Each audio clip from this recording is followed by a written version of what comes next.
কি গো, ছেলে কোথায়? ও তো স্কুলে গেছে। ওকে স্কুলে পাঠিয়ে তুমি ঘরে নিশ্চিন্তে বসে থাকতে পারো, তাই না?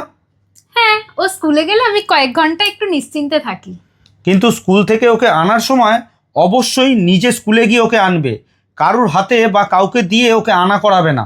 কারণ এই রিসেন্ট বহরমপুরের বাবুজি পাঠাগার নামক একটা বিদ্যালয়ে একটা বাচ্চার সাথে ভীষণ বড় একটা ঘটনা ঘটে গেছে। এই দেখো, ভিডিওটা দেখো। মানে কালকে একটা মহিলা মানে আমাদের স্কুলে ঢুকেছিল গার্জেনদের সঙ্গে। গার্জেনটা পেয়ার লাইনে যেমন ঢোকে তেমন ঢোকে, কারণ ওই মহিলাও ঢুকেছিল গার্জেনদের মতনই। আমরা ভাবছি কাউরি গার্জেন। তো কিছুক্ষণ পর দেখছি বাচ্চাদের সঙ্গে কথা বলছে। তখন সন্দেহ হলো যে কে এটা, কারণ আমরা সব গার্জেনদেরই চিনি মোটামুটি। তো কে এটা, তখন জিজ্ঞেস করলাম যে আপনি কে। বলছে আমি তিথিকে খুঁজছি। বললাম তিথি সে তো নিচে আছে, আপনি ওপরে কেন যাচ্ছেন?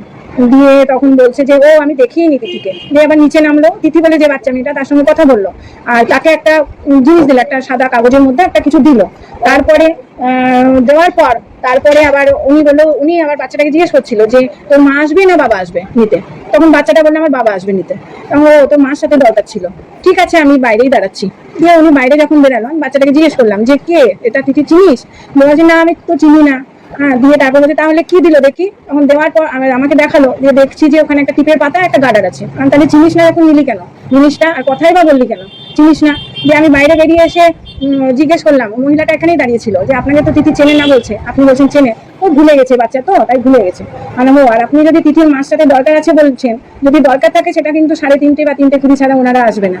আচ্ছা ঠিক আছে, আমি এখানে একটু দাঁড়াচ্ছি, একজন আসবে, আমি চলে যাবো। আমি ক্লাসে চলে যাই। তারপরে কিছুক্ষণ পর তার ক্লাসে চলে গিয়ে আমি তিথির বাবাকে ফোন করি প্রথমে, যে এরকম কি কেউ আসার কথা আছে, বা আপনি কি এরকম কাউকে চেনেন, এরকম কোনো মহিলা? উনি বলছেন না, আপনি ম্যাডাম একটু ফটো তুলে রাখেন আর ওনাকে ধরে রাখেন। ওর বাবা বললো ঠিক আছে। আমি আবার ওপর থেকে নিচে নামলাম, নিচে নামলে আমি ফটোটা তুলে রাখবো বা ওকে ধরে রাখবো, তো সেই সুযোগ পেলাম না, উনি তার আগেই চলে গেছিলেন। এটা হলো কালকের ঘটনা। আজকে এভাবে স্কুল থেকে আনার সময় যতই অসুবিধা হোক, যতই শরীর খারাপ হোক, তুমি নিজে অথবা আমাকে, দুজনের মধ্যে একজনকে অবশ্যই যেতে হবে। আর ছেলেকে অবশ্যই শিখিয়ে দেবে যেন অচেনা কোনো মানুষের হাত ধরে কোনো জায়গায় না যায়, কেউ কিছু দিলে যেন সে না খায়। বুঝতে পারলে? এখন বাচ্চা চুরির সংখ্যাটা দিন দিন বেড়ে চলেছে। সুতরাং বাচ্চাদের সেফটি রাখতে গেলে নিজেকে একটু সচেতন অবশ্যই হতে হবে।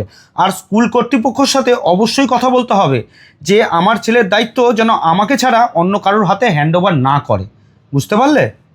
আপনাদের সবার কাছে অনুরোধ, নিজের বাচ্চার দায়িত্ব আপনারা নিজেই নেবেন। অযথা অন্য কারোর ওপরে নিজের বাচ্চার দায়িত্ব চাপিয়ে দেবেন না। দিনকাল ভীষণ খারাপ চলছে।